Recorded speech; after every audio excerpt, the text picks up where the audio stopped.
ជីវិតតស៊ូក្រោមមេឃក្តៅនឹងភ្លៀងគិតថាមានសំណាងមានអូនក្បែរគ្រប់យ៉ាងជាសូបិនរឿងរ៉ាវស្នេហ៍បងអូនមិនអាចបន្តបានព្រោះលុយ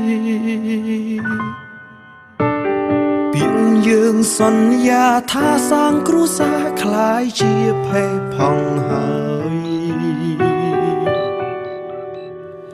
ដៃ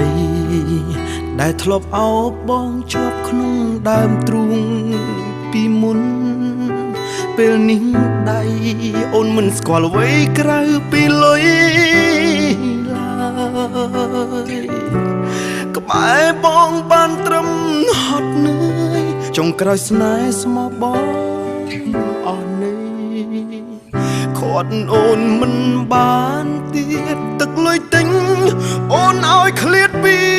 បងទៅទឹកលុយសំឡាប់ទឹកចឹងខ្ញុំស្ទើរស្លាប់ហើយអូនឆ្លើយមិនអាចនៅពេលកន្លងអូនដើរ